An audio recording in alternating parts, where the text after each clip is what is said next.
हरे कृष्णा।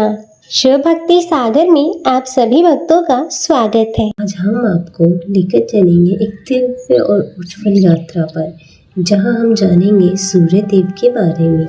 सूर्य देव, जिन्हें हिंदू धर्म में ऊर्जा और जीवन का स्रोत माना जाता है, उनकी पूजा स्वास्थ्य, समृद्धि और आध्यात्मिक के विकास के लिए की जाती है।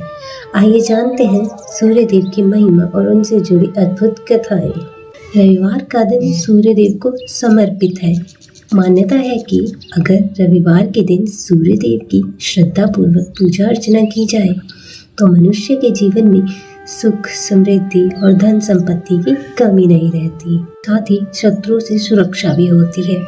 सूर्य देव का व्रत करने के साथ साथ अगर आप इस व्रत की कथा को भी सुनते हैं तो आपकी सभी मनोकामनाएं पूर्ण हो जाती है। तो चलिए सुनते हैं सूर्य देव की व्रत कथा। रविवार के व्रत की तरह ही इस व्रत की कथा भी रोचक है। प्राचीन काल में एक नगर में एक वृद्धा रहती थी। उनका नियम था कि वह हर रविवार घर आंगन गोबर से लीपकर भोजन तैयार करती थी और सूर्य देव को भोग लगाकर ही भोजन करती थी। ऐसा व्रत करने से उनके घर में एक प्रकार के धन धान्य से पूर्ण था। श्री हरि की कृपा से घर में किसी प्रकार का विघ्न या दुख नहीं था। सब प्रकार से घर आनंद में रहता था। इस तरह कुछ दिन बीत जाने पर उसकी पड़ोसन, जिसकी गौ का गोबर वह वृद्धा लाया करती थी, विचार करने लगी कि यह सर्वदा मेरी गौ का गोबर ले जाती है, इसलिए अपनी गौ को घर के भीतर बांधने लग गई।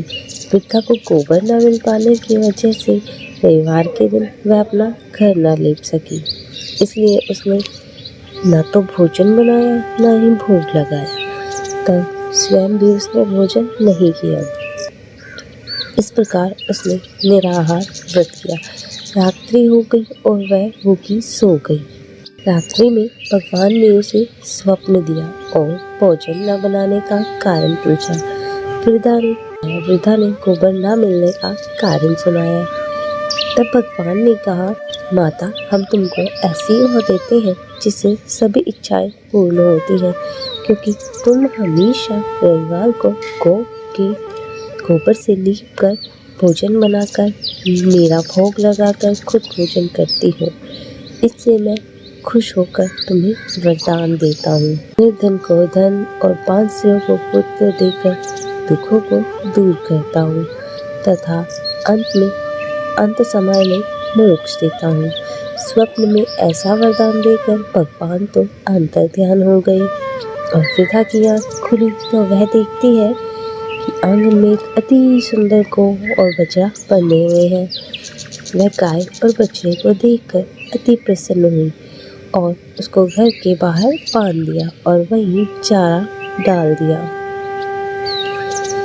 जब पड़ोसन ने वृद्धा के घर के बाहर अति सुंदर गौ और बछड़े को देखा तो द्वेष का कारण उसके हृदय जल उठा और उसने देखा कि गाय ने सोने का गोबर किया है, तो वह उस गाय का गोबर ले गई। अपनी गाय का गोबर उसकी जगह रख गई। वह नित्य प्रति ऐसा ही करती और सीधी सादी वृद्धा को इसकी खबर नहीं होने दी। तब सर्वव्यापी ईश्वर ने जब सोचा कि चालाक पड़ोसन के कर्म से वृद्धा ठगी जा रही है, तो ईश्वर ने संध्या के समय अपनी माया से बड़ी जोर की आंधी चला दी। वृद्धा ने आंधी के भय से अपनी गौ को भीतर बांध लिया। प्रातःकाल जब वृद्धा ने देखा कि गाय ने सोने का गोबर दिया है तो उसके आश्चर्य की सीमा न रही। वह प्रतिदिन गौ को घर के भीतर ही बांधने लगी।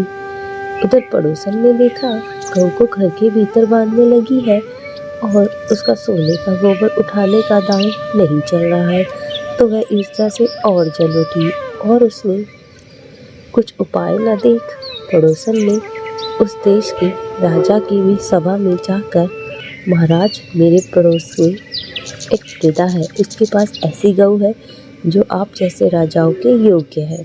वह नित्य सोने का गोबर देती है।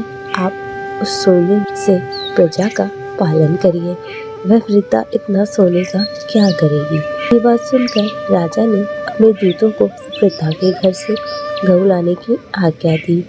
वृद्धा प्रातः ईश्वर को भोग लगा भोजन ग्रहण करने जा रही थी, तभी राजा के कर्मचारी गऊ खोलकर ले गए। वृद्धा काफी रोई चिल्लाई, किंतु कर्मचारियों के समक्ष कोई क्या कहता।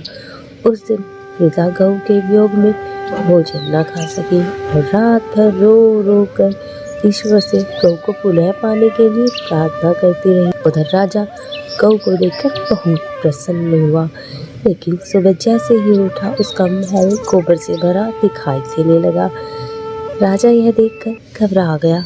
भगवान ने रात्रि में राजा को स्वप्न में कहा, हे राजा, गाय वृद्धा को लौटाने में ही तेरा भला है। उसके रविवार व्रत से प्रसन्न होकर मैंने उसे वह गाय दी थी। प्रातः होते ही राजा ने वृद्धा को बुलाकर बहुत से धन के साथ सम्मान सहित गऊ बछड़ा लौटा दिया। उसके पड़ोसन को बुलाकर उचित दंड दिया। इतना करने के बाद राजा के महल से गंदगी दूर हुई। उसी राजा ने नगरवासियों को आदेश दिया कि राज्य की तथा अपनी समस्त मनोकामनाओं की पूर्ति के लिए रविवार का व्रत करो। व्रत करने से नगर के लोग सुखी जीवन व्यतीत करने लगे। कोई भी बीमारी तथा प्राकृतिक प्रकोप उस नगर पर नहीं होता था। सारी प्रजा सुख से रहने लगी। ओम आदित्याय विद्महे दिवाकाराय धीमहि तन्नो सूर्यः प्रचोदयात्। ओम जय सूर्य भगवान। चैनल को सब्सक्राइब कर नोटिफिकेशन बेल को जरूर ऑन कर लें। हर हर महादेव। ओम नमः शिवाय। जगत के नेत्र स्वरूपा, जगत के नेत्र स्वरूपा, तुम हो त्रिगुण स्वरूपा। धरत सब ही तब ध्यान। ओम जय सूर्य भगवान। ओम जय सूर्य भगवान। सारथी अरुण है प्रभु तुम श्वेत कमल धारी। तुम चार भुजा धारी, तुम चार भुजा धारी। अश्व है सात तुम्हारे, कोटि किरण पसरे। तुम हो देव महान, तुम हो देव महान। ओम जय सूर्य भगवान। उषा काल में जब तुम उदयाचल आते, सब तब दर्शन पाते, सब तब दर्शन पाते। फैलाते उजियारा, जागता तब जग सारा। करे सब तब गुणगान। ओम जय सूर्य भगवान। संध्या में भुवनेश्वर अस्ताचल जाते। गोधन तब घर आते, गोधन तब घर आते। गोधुली बेला में घर घर हर आंगन में हो तब महिमा गुणगान। ओम जय सूर्य भगवान। देव दनुज नर नारी ऋषि मुनिवर भजते। आदित्य हृदय जपते, आदित्य हृदय जपते। स्तोत्र ये मंगलकारी। ओम जय सूर्य भगवान। इसकी है रचना न्यारी, दे नव जीवन दान। ओम जय सूर्य भगवान। तुम हो त्रिकाल रचयिता, तुम जग के आधार।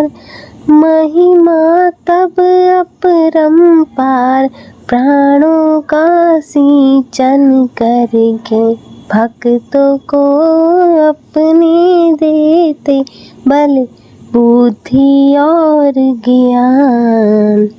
ओम जय सूर्य भगवान।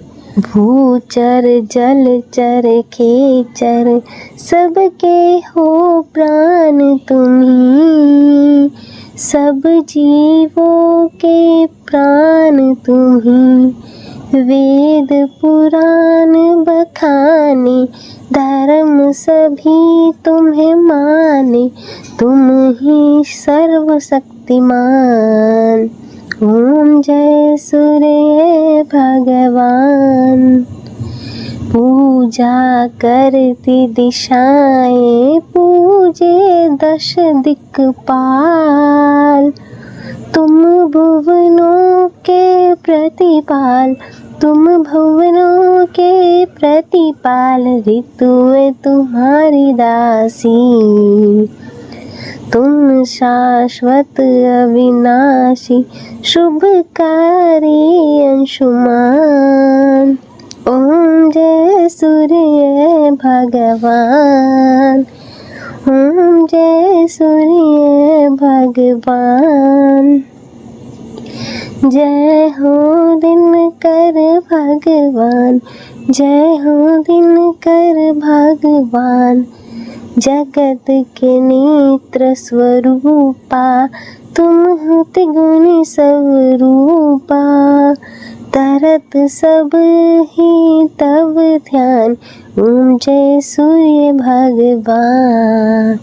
ओम जय सूर्य भगवान। ओम जय सूर्य भगवान। ओम जय सूर्य भगवान। बोलो श्री सूर्य नारायण भगवान की जय।